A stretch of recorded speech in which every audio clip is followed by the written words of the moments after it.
All right. Welcome to the LeSavage podcast. Today I've got with me Sifu Slim. Thanks so much for joining me. Hope you're doing well. I'm doing very well, Andy. And just like our conversation just under a month ago, I was in the ocean today, and it does things to you that are magical. And so I'm a big believer in letting nature participate in each and every part of your day that you're able to do, because it gave my friend and I a blessing that we're going to take with us and keep us glowing for most of the day. How's that? That's perfect. And I've been dragging ass a little bit on my end. I haven't got outside or seen the sun yet because I've just been gearing up for our conversation. So I can't wait to get outside and, go for a bike ride or trail run after this, but try and get into the ocean as much as possible. I love how you do that. What's your go-to thing for jumping in the ocean? Well, today I give you the scenario. The goal was set yesterday. My friend and I said 6:30. We're going to be at Ledbetter, the beach here in Santa Barbara by the City College. And so I said, how about this? We'll do 3 bleacher runs, which are 42 steps, and they're pretty darn steep. They were probably made before modern safety codes. They were significantly steep. And so we did those 3, did a loop all throughout City College with lots of hills, lots of steps, made it back to the stairs, did another 3. And let me tell you, it's always the last one. It could be if you're doing 4, if you're doing 10, the last one is a killer. And that last one it had our legs trembling. And then after that, down to the beach, change into the beach attire, and then go out in the water and get the free blessing and free muscle repair initiator from Mother Nature. Amen. That's my go-to, actually.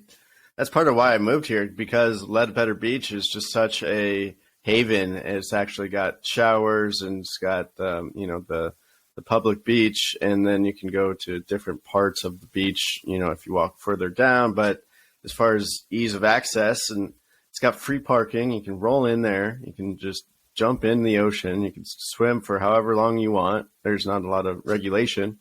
It's interesting to me, the lifeguard situation, though. I mean, there's the lifeguard towers there, but I never really see the lifeguards out there too often. Do you?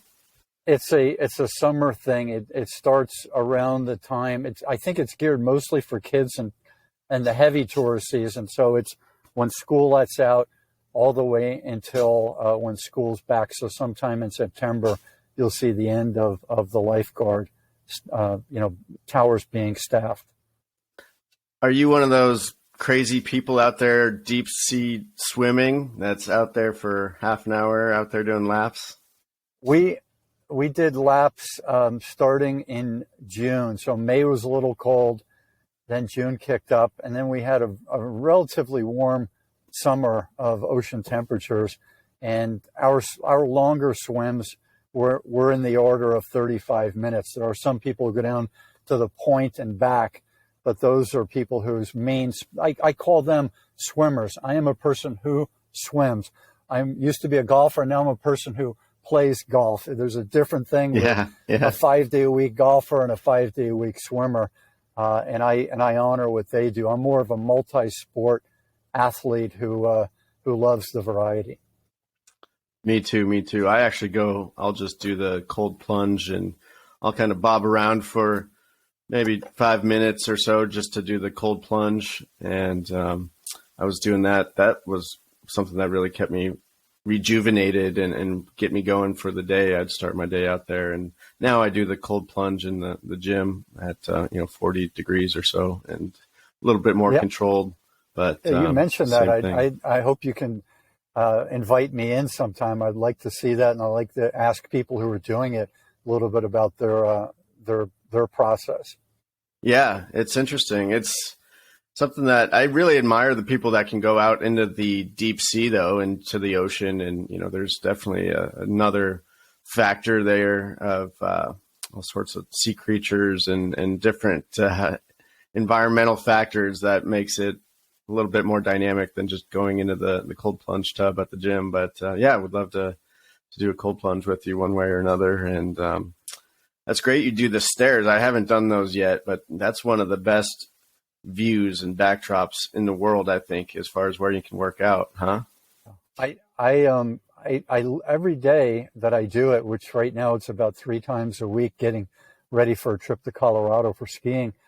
And I say, what a blessing it is. I mean, if I wasn't so intent on keeping my pace and my body aligned with the task at hand, it would leave me breathless, and I would just want to stare out in the distance and Yeah, right. and thank the karma that I've had, that it has been engendered into my current path, that allows me to participate in this several months of the year. I think I told you I'm living around the world as a digital nomad, so I'm in Santa Barbara somewhere between 4 and 7 months per year.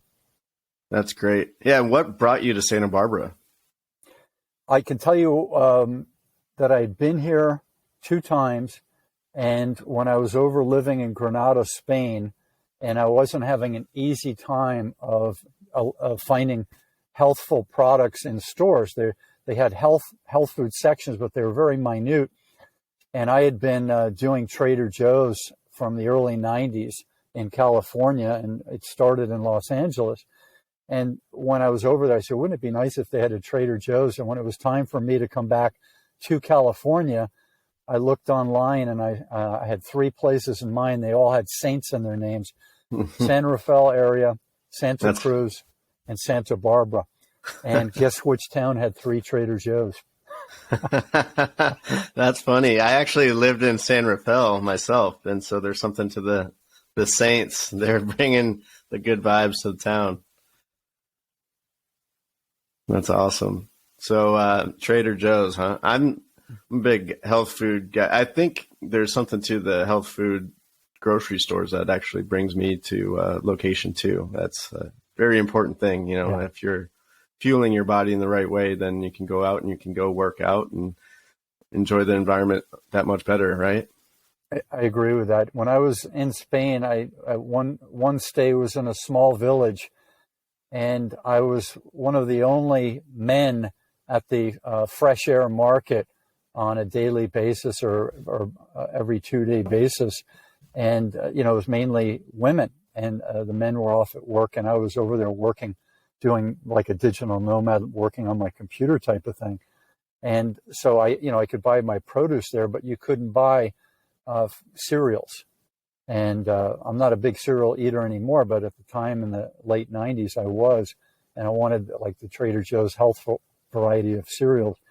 I liked raisin bread. You couldn't get that at the fresh air market. So there are different things that I missed about, my opportunities of shopping in the United States. I can live without them for a while, but when I wanted to have more of a main base, and at the time I wasn't a digital nomad, I moved here to stay.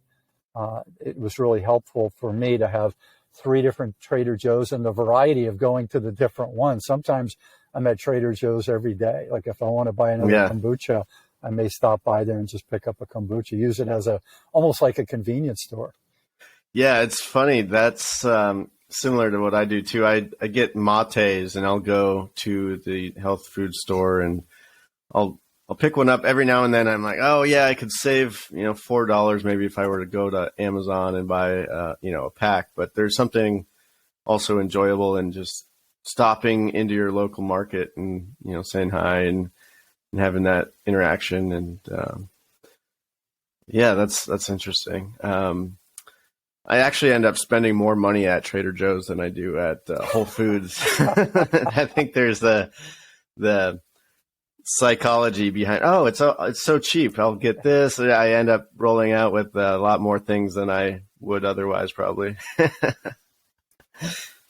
I jotted down a couple of definitions for guru or master of self, if you want to hear them. Yeah, I would love to. All right, here you go, Andy. A guru is someone who keeps advancing in an artful and mostly peaceful way. And I'll share what I mean later about mostly peaceful if you're open to it. And then another one I jotted down was a guru is a person who smiles the warm, relaxed smile of someone who has just had a very long full body massage. We can all aspire to have that after massage feeling, right? You Yeah, where know, did you pick up this guru notion? I've heard you mention that a couple times before. What made that stick with you? Yeah, both. When somebody, I think it was 2008, he was a learned person. He was in his late 70s, and he had been a laborer as a kid in between France and Spain. So he was a grandfather age when I was in my 40s. And we had a long conversation. It was the first time I'd met this person, and we went for maybe 3 hours. And during that conversation, he said, "Oh, I got it." And he hit his head like, you know, the Italian person of movie fame. "Ah," he said, "you're an intellectual. Now I know how to deal with you." So that was the first time I considered myself. I always thought I was a student for life. I loved learning, but he said, "You're an intellectual." So that made me realize I had perhaps gotten somewhere with amassing all of the books and writing my own and doing research and having conversations like these that push our intellect a little bit and ask us to dig deep and flesh out ideas, that type of thing. So that was the first time I had used the word intellectual. And when I first started working with that word, people said, "Oh, you're not supposed to say that." And I said, "Well, listen, if you're a person who sculpts, if you're a person who drives a race car, you say that's what you are." Right. And I'm a writer and I write books, but I'm not writing books that are just for entertainment. I'm really digging down so that I'm trying to advance a philosophy. And that's what intellectuals do. So that's really what I was at the time. And I still am. Then along the way, I got into the wellness thing, which is my passion. Besides learning, my other passion is wellness. Part of it is because I like to feel well. I like to feel good. And my goal with jiu-jitsu, I mentioned to you, I do jiu-jitsu. I want to feel well 100% of the time. Now, it's not possible, but that's my goal. I don't want to be injured. I don't want to have a stomach that's not working. I don't want to have anything else that could go wrong. Your neck out of alignment, pain.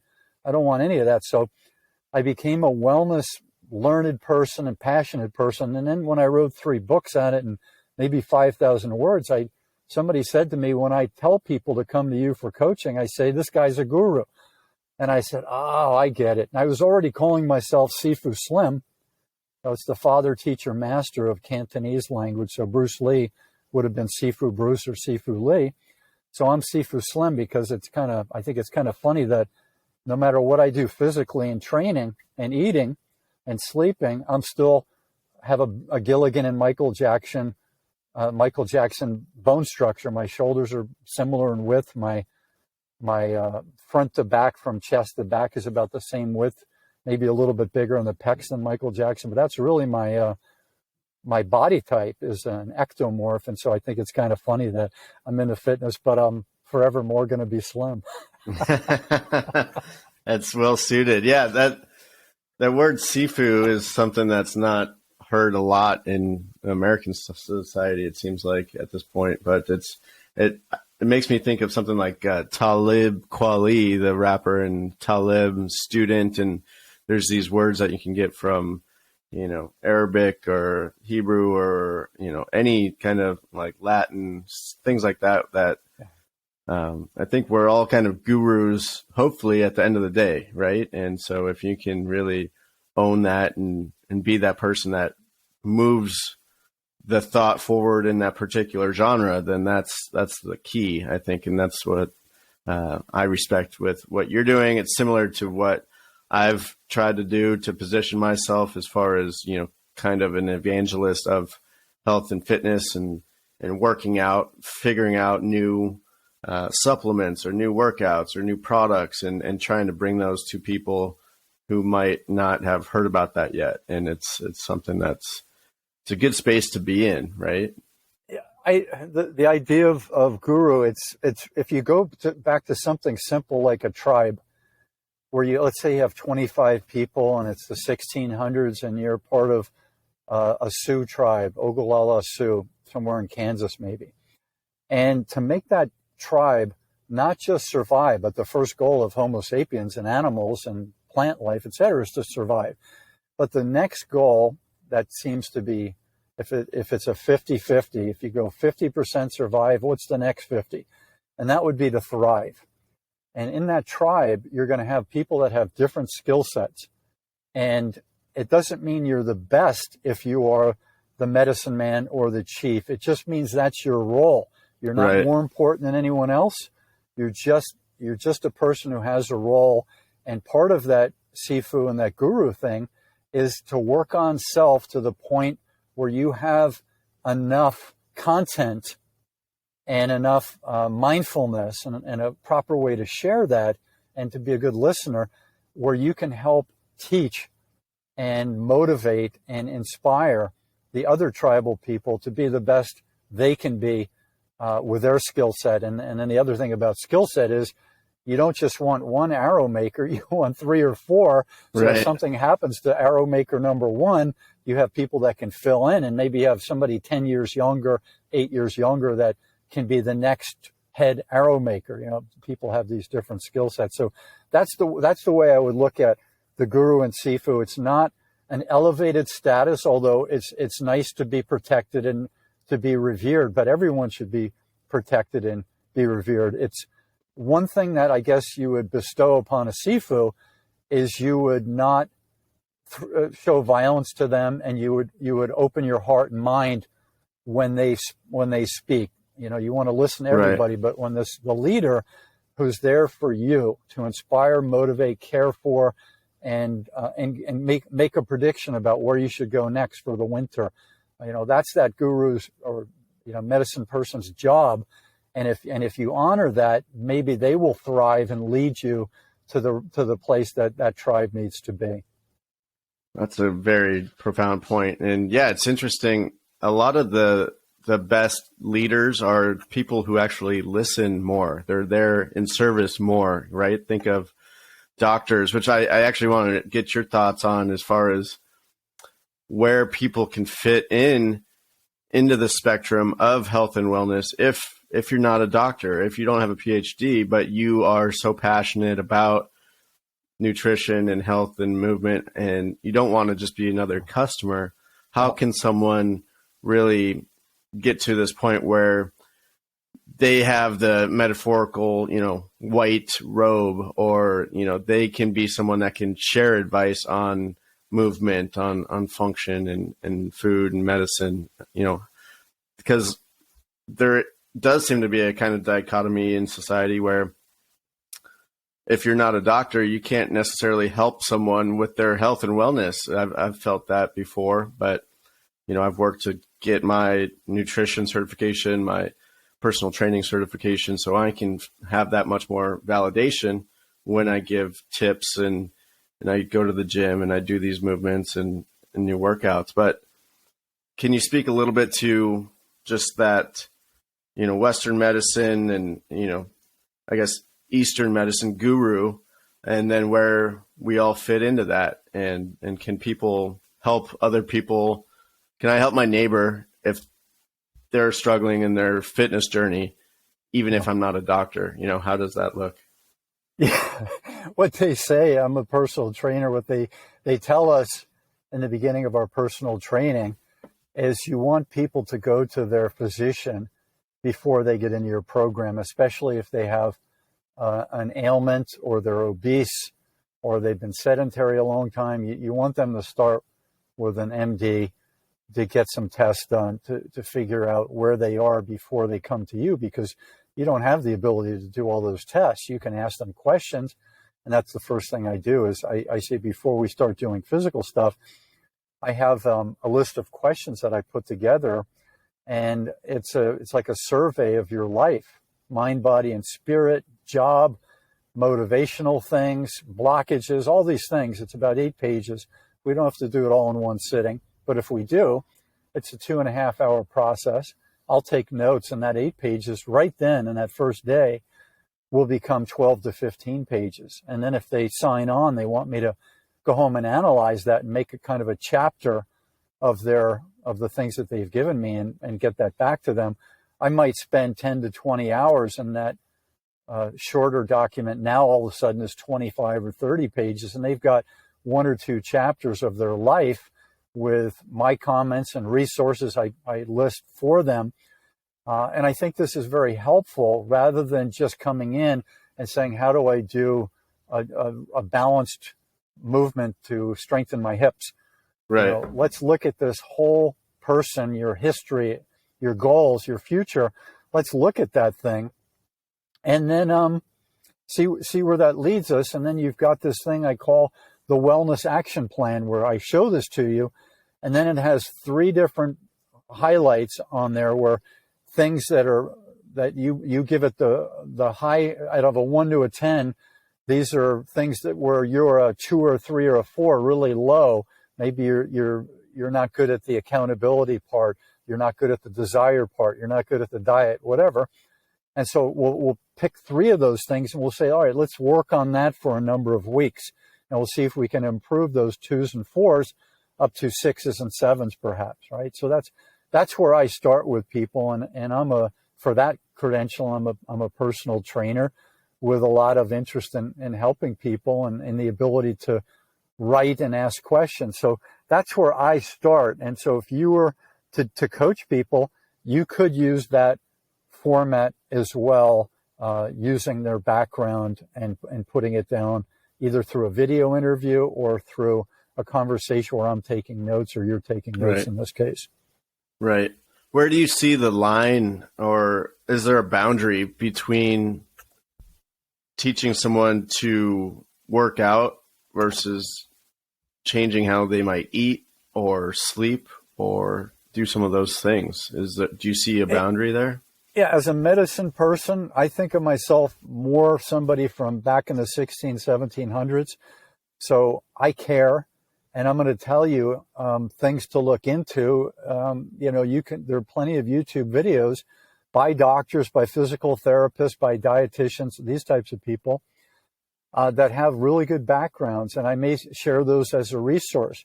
I can share what's worked for other people I've coached, for what other people I've read books about.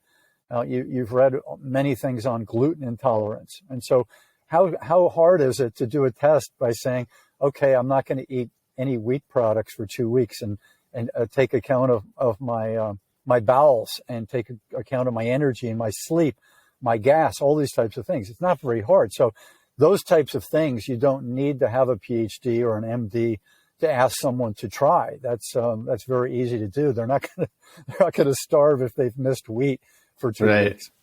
Right. Is there a place where you'd recommend someone to start with, kind of a basic life-changing thing? Like, for instance, cut out sugar, or is there some good starting point that you would have broadly without having someone go through the whole survey? Obviously, you want to know more about the person's background, but do you have one takeaway where you kind of have people start typically? Well, here's one of the things that will come up in the list of questions that I have. Wellness questionnaire is what I call it. Very quickly, they will tell me, or we will together make the determination if wellness is such a priority that they want to become a master of self in terms of wellness. They'll tell me that. That will come up in the first half an hour ordinarily. Right. And if it's not, if they just want to say, I've got an insane schedule with work and family and nonprofits I'm involved in, or whatever, travel. If they tell me that and they say, all I have is 20 minutes or half an hour a day or 3 times a week, of course, that's what we're going to work on. We don't want to take what they're currently doing, and if they don't want to change it or are unable to change it, we're not going to. There's no reason to change that.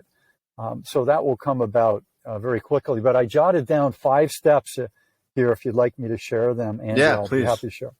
So I call these 5 steps in self-mastery: becoming a guru or a peaceful warrior, right? And people hear the word warrior, they're going to think of fighting and violence. It's really not that. A peaceful warrior is something completely different, but right. We'll save that if we have more time later on. But, guru is that father, teacher, uncle, medicine woman, master that's helping people, right? Now, if you want to help yourself, and you want to become a master of self, these are 5 things that I think are worthy starting points. So the first one is honest realization. Mm-hmm. So you have to know how much time and energy and how much oomph you're going to put into such a project. So self-mastery takes time and it takes composure. Like I go to jiu-jitsu, I want to maintain my composure throughout the hour and a half. The saying hello to the people before, leaving with hugs, all that. I want to be composure. I don't want to leave with anxiety or thoughts of that guy really or that gal really did something that they shouldn't have done to me, and I want to have harsh words. I really want to maintain composure. Does that work 100% of the time? More now at age, I just turned 60, than it did 20 years ago when I had more ego. So, age, less testosterone, more mindfulness, more maturity, that's allowed me to become a more composed person. Do I like myself more as a more composed person? It's incredible. You really do. I think if you blow your stack or you have these violent thoughts, I think you have the tendency to be ego driven and maybe not like yourself and appreciate yourself as much. Absolutely. It's like you go out and you drink and you might be on cloud 9 thinking you're top dog for a while, but then you end up being like, oh, well, I actually burned those bridges, and then you kind of feel like crap the next day. And those ups and downs, I think anyone as they get older, if they're moderately intelligent or, have some emotional intelligence to them, they realize that those ups and downs are really taking a toll. And, I definitely have gone through that myself. And that meditation was one thing that really taught me the equanimity and how beneficial that's been to my life. So I can still have those emotions, but not letting those jeopardize relationships or myself. That's the biggest challenge, really, kind of as a red-blooded man, younger man in society, is like, how do you manage that sex drive or that wanting to work out or fight or make a ton of money without burning the whole town down and in so fact, like, also yourself, right? Like, that's the biggest trick or understanding, I think. If you can figure that out, then you're going in the right direction. When I was in my 40s and I was a teacher, I had the occasion, you have some conversations that you'll never forget. So I did that for a number of years, and I had a conversation with a person who said he was hiding out in academia, but he was really gifted intellectual. I mean, you start to listen to this person, you realize you have a lot to learn. And we were talking about high school, which is where we were at the time. We were both working in a high school.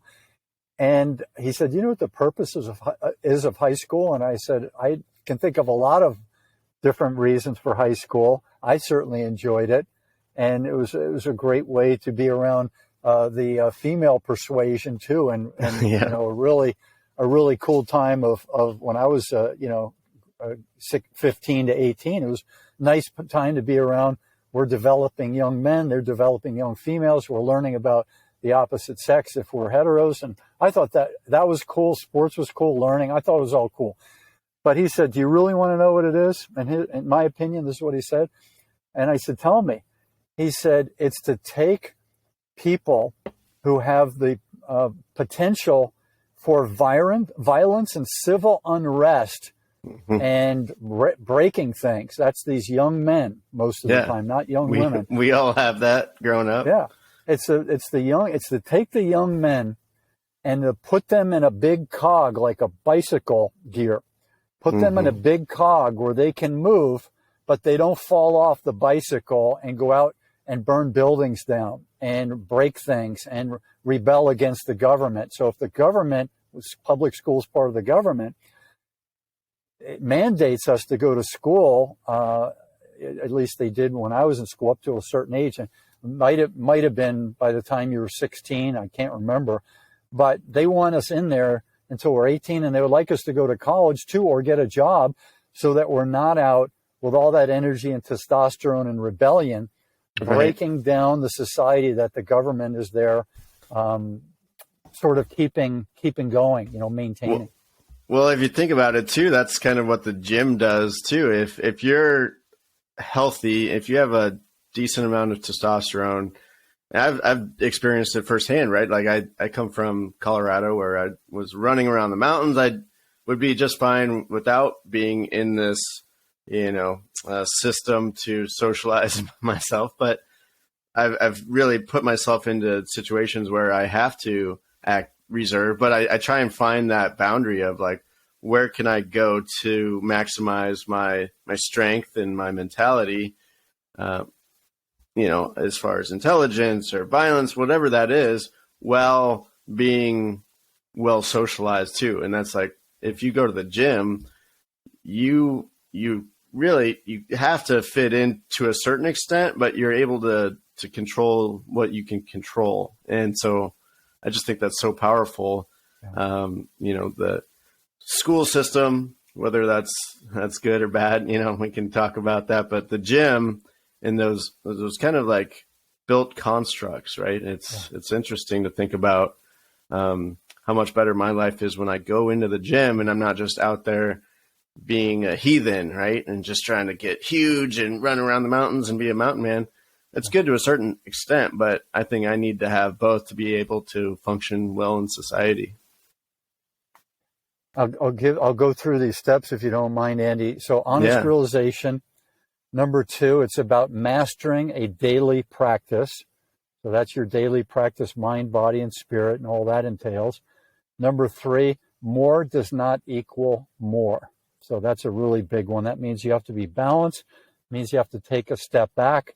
Don't get addicted to more videos, more books, more information, more substances, more phone calls, more Facebook, whatever it is. More does not equal more, including training. There's a right amount of balance that you bring to that, and then you step away and you go do other things. Number 4 is you get assistance.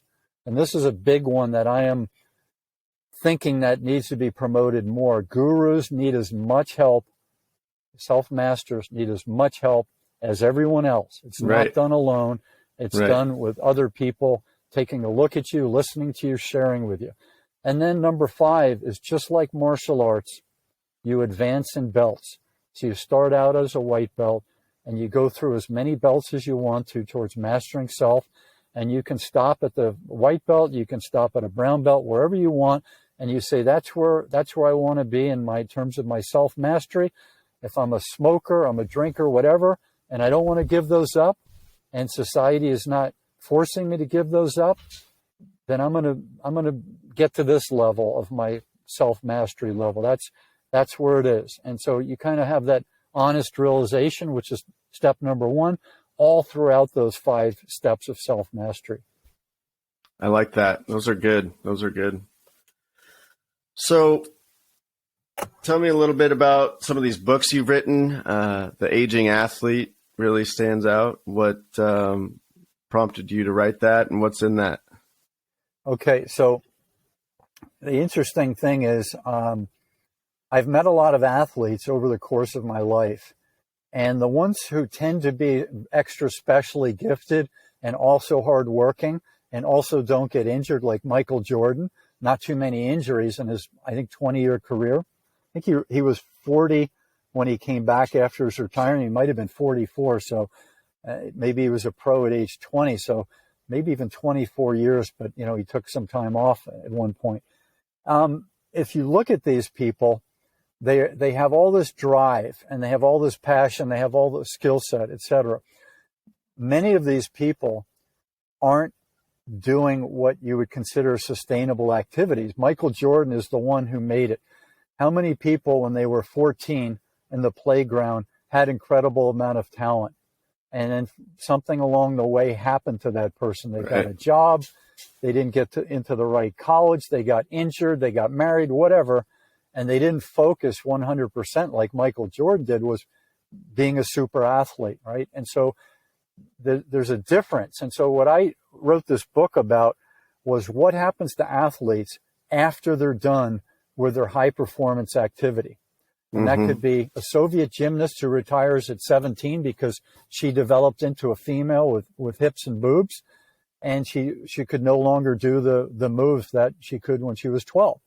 It could be a general contractor. They're known as industrial athletes who retires at 65, never gets off the couch or out of his car to do much physical activity.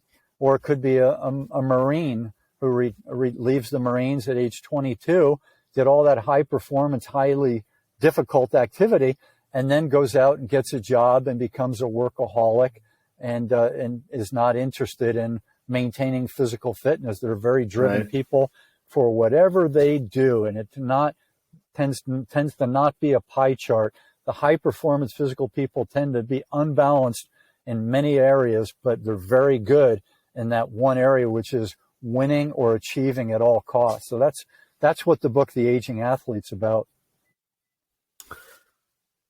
I love that, and I think we're all aging athletes basically at the end of the day, whether or not you played sports, a sanctioned team or a sanctioned league. Hopefully, I think one of my theses is that you should treat yourself like you're a pro athlete, right? If you're wanting to accomplish anything, you go out and you get your time for your body and then your mind, and then you put in that work on all of those levels. So who's one of the most interesting athletes that you've talked to in your time, your interviews? Well, I will mention one athlete. I followed 3 people more than any other people in my my daily interest. The first one was Muhammad Ali. Second one was Michael Jackson. And the third person is Christopher Hitchens, who's an intellectual. So I followed these 3 people quite a bit.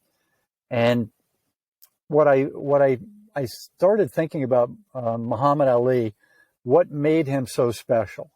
Because there are a lot of violent people in the fighting sports, that people that grew up around violence and that were sometimes they were thugs. They were some were just athletically very gifted in fighting sports. I have many people I know that are like that and are nonviolent. But in terms of Muhammad Ali being born in the 40s, there was a lot of neighborhood squabbles where you would fight kids in the neighborhood or the school over town next to yours. And Muhammad Ali wasn't like that. He wasn't a fighter on the street, and he seemed very poised in a lot of his fights, especially in the first half of his career.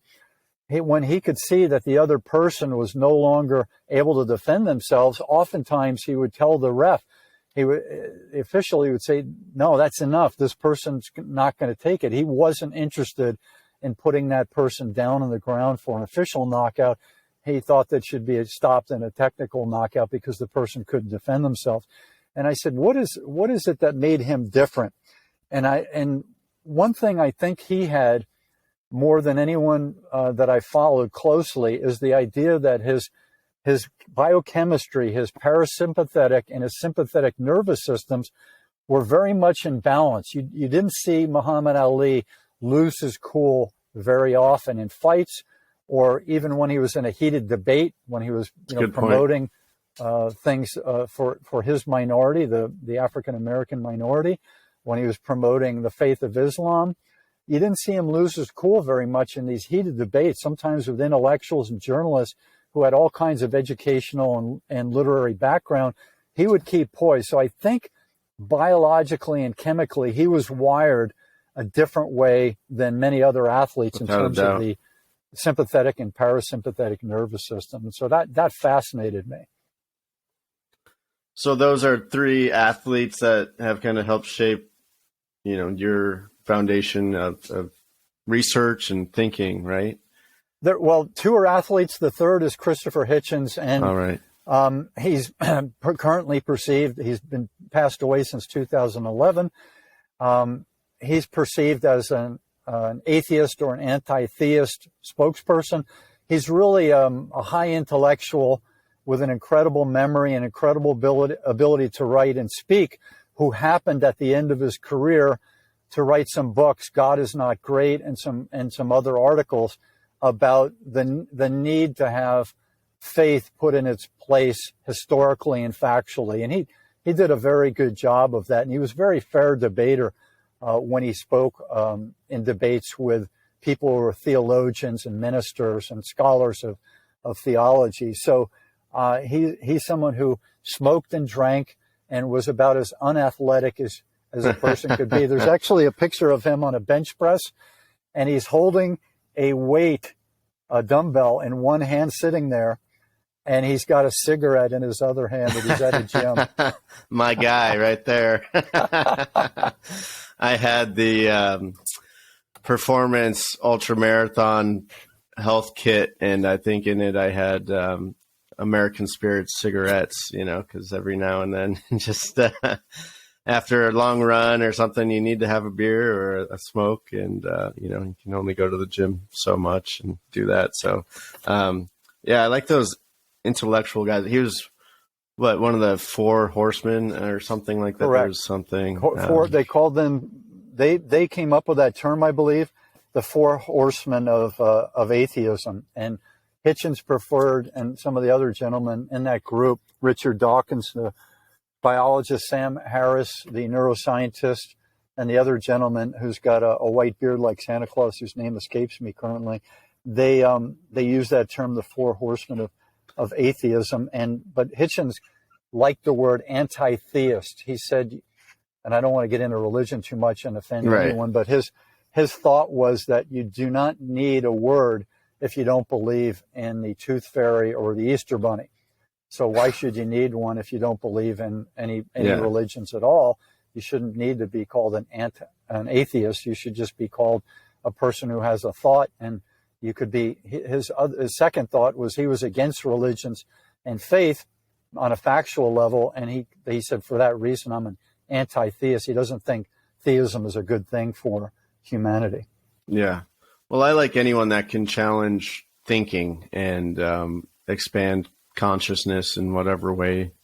And yeah, I need to dive into him a little bit more. What are your thoughts on Jordan Peterson? Jordan Peterson, when Hitchens what became a departed person, living in a different realm or not existing except in sound bites and videos and books, Jordan Peterson stepped into that void. Sam Harris stepped into that void very well. And I think Jordan Peterson was very necessary to speak out on some of these topics. I agree. Wokeism or anything that he thought needed to have a fair debate. He certainly is a very fair debater. He's a very emotional person, more emotional, showing his emotions than Christopher Hitchens did. Christopher Hitchens grew up with a father who was a military gentleman during World War II. Wasn't strict, but he just grew up with then being at a boarding school without the ability or inner drive to show a lot of emotion, although he did mention his children and his wife occasionally during his talks. He was just more of a rational intellectual, I would call him. Right. That's interesting. Jordan Peterson, he still might be on the diet where he only eats beef and salt and drinks water. Yeah. So even someone that's kind of in the educational, intellectual realm, that factor of body and mind needs to work together a little bit, cohesively, and it can take a toll on you mentally, right? If you're just if you're writing, if you're thinking, if you're talking, that's work. That's a workout in and of itself, right? Yeah. The Sam Harris, one of the four horsemen, he lived in an ashram. He studied in India. He did long fasts, vows of silence like a monk. He did all of that. He did psilocybin, experimented with hallucinogens, and he's come a long way. And as far as articulate people in the English language, I have yet to find somebody stronger in those two areas than Hitchens and Sam Harris. They're both walking thesaurus, thesauri, and they can put in anecdotes so beautifully. They can go fact, quote, anecdote, as well as anyone. And to hear them speak is similar to reading the work that someone has edited for over 2 years and put their best effort forward.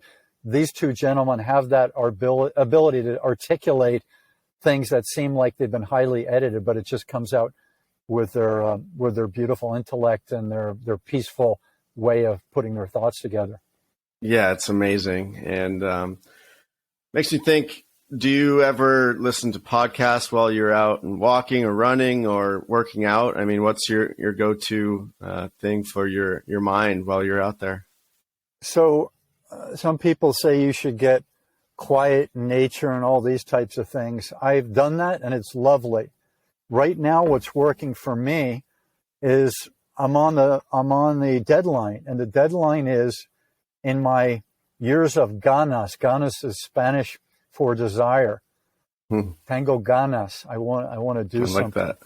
And I have books and thoughts that I want to get out in video and in print that I don't know how long I'll have the ability to do that and have the drive to do that. So the thing that these podcasts help me with is they help me to tap into the way to put my thoughts together, get information, challenge my thoughts. I'll listen to podcasts with people opposing views. I listen to spiritual debates. I listen to spiritual sermons. I'll listen to everything from ancient history to modern history to science to sports, etc. And all of that helps to keep the intellect fired. And I believe I'm with a heart open and a mind open. It's also helping me advance in the Sifu guru type work that I've been involved in.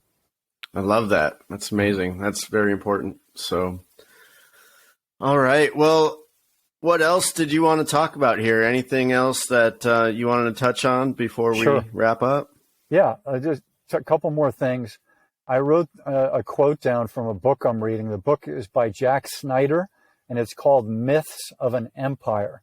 So it has a lot of history and political science in it. But the opening of this book, to me, is very important. It's an author spilling their heart open, basically, about what the challenges were of putting together that book, which some books have taken people 2 decades, right? Some have taken people less than a year.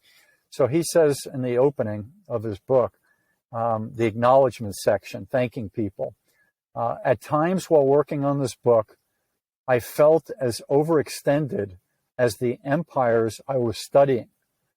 Fortunately, I had many friends and allies who tried their best to pull me out of the quagmires I blundered into. So where does that fit in with this walk of self-mastery? And my thought is that the idea of being in a cave by yourself or with one other person, I would offer that it's not, to me, in my opinion, a sensible approach to self-mastery. And here are the reasons I give. Do we learn from others? Yes. Do we help others when we interact with them? Yes. Can others pick us up when we are down? Yes. Is it important to test our philosophies and ideas with others? Yes. And now I'll end it with Thoreau's Walden Pond, a famous book from the 1800s.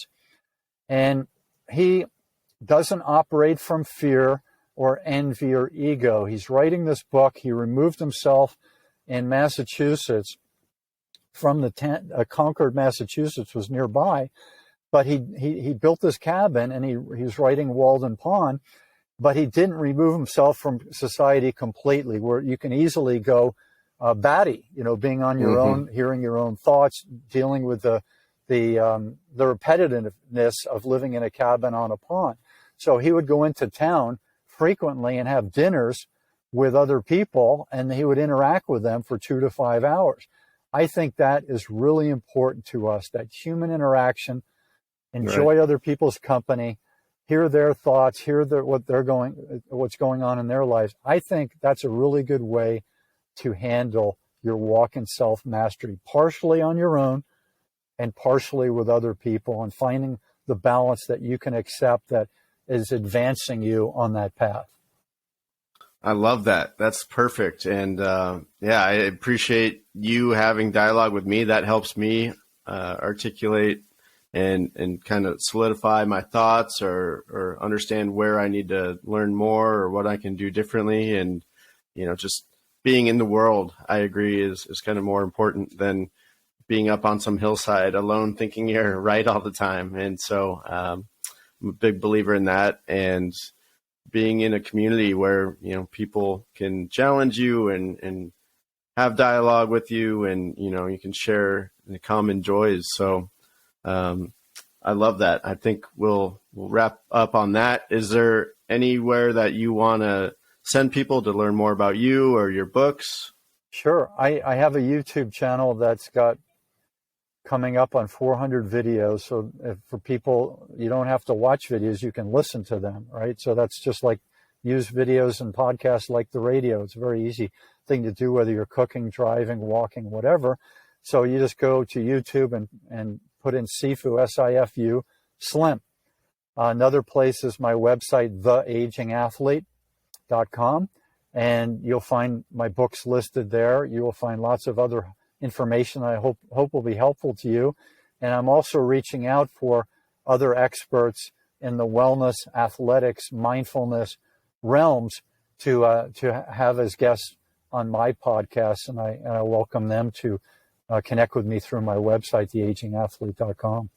Okay, so they'll go to theagingathlete.com and then contact you on that website to get in touch with you. Great.